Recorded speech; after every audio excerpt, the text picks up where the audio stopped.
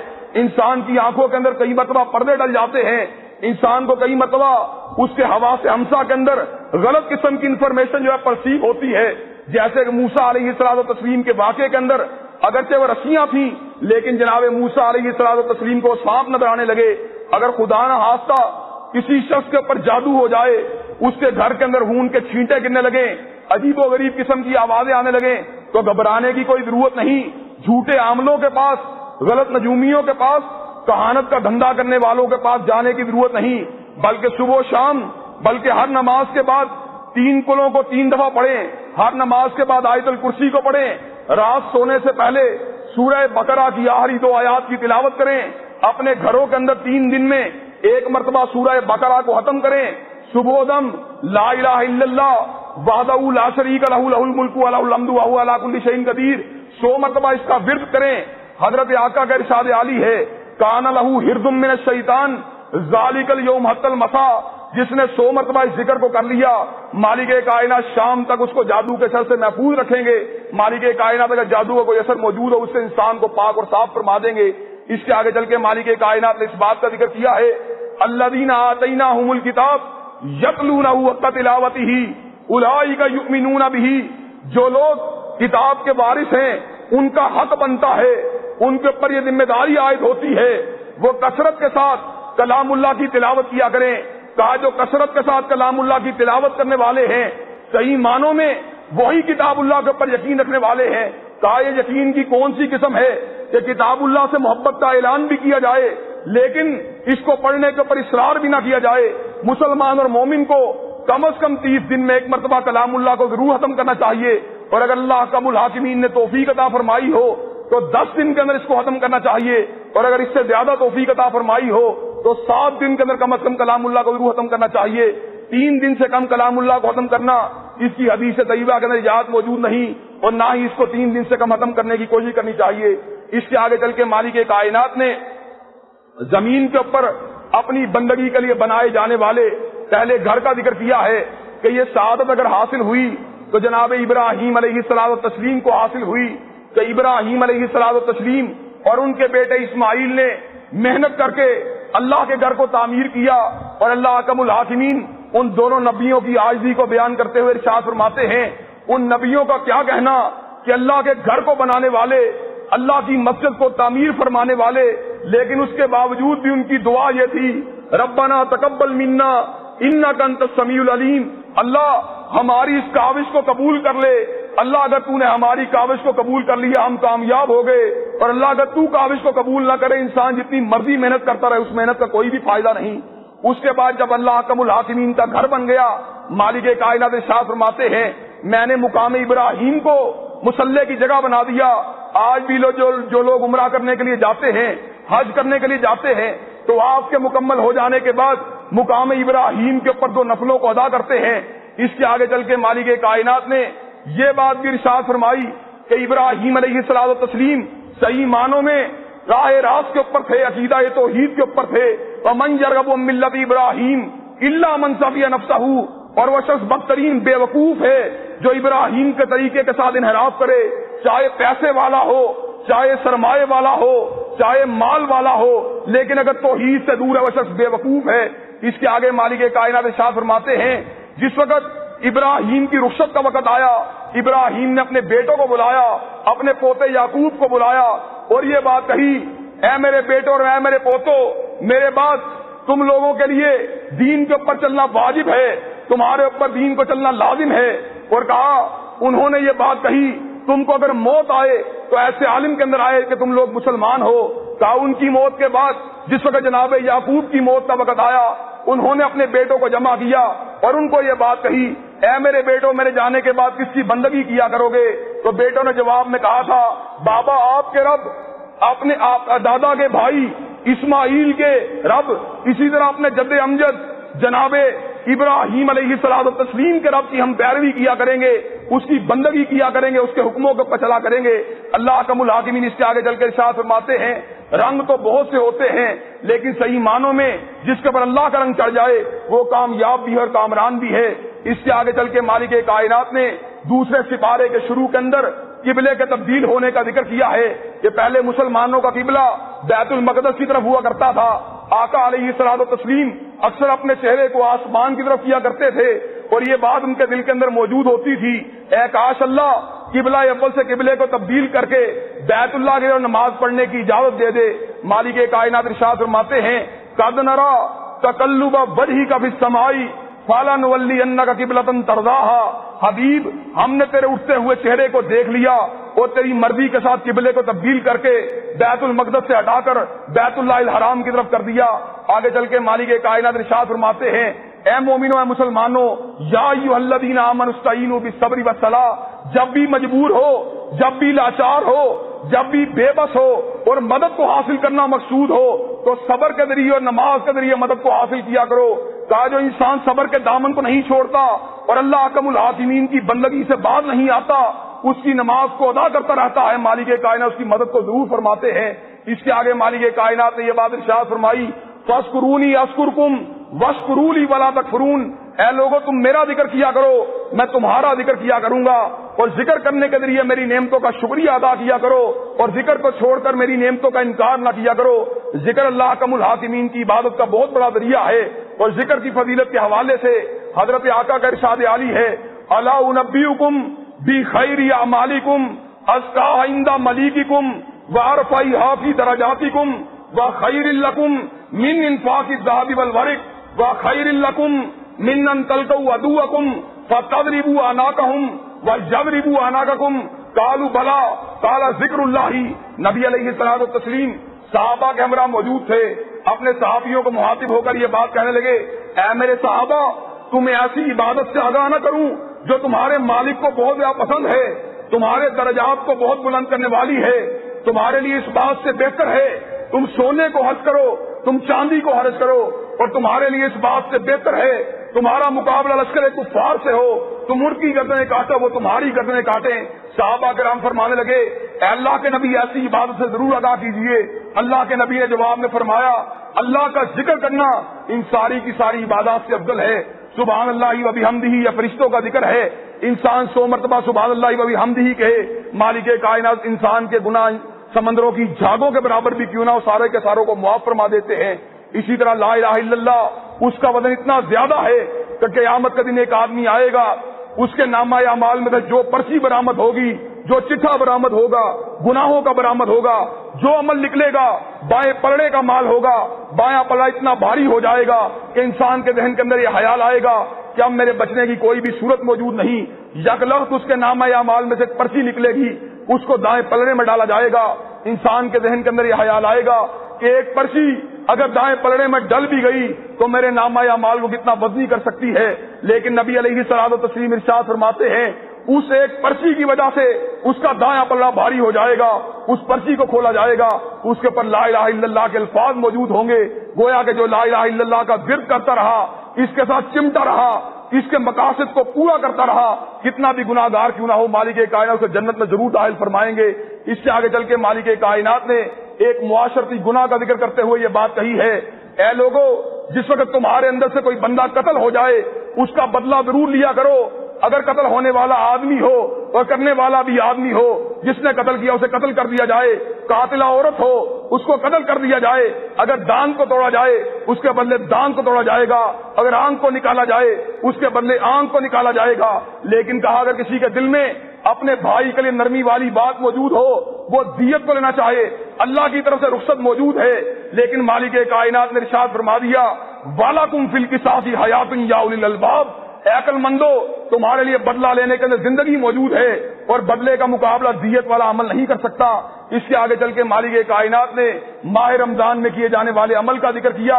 ارشاد ہوا، یا ایھا الذین آمنوا کتب علیکم الصیام کما کتب علی الذین من قبلکم لعلکم تتقون. اے لوگوں، تمہارے اوپر روزوں کو واجب کر دیا گیا بالکل اسی طرح جس طرح تم سے پہلے لوگوں کے اوپر روزوں کو واجب کر دیا گیا.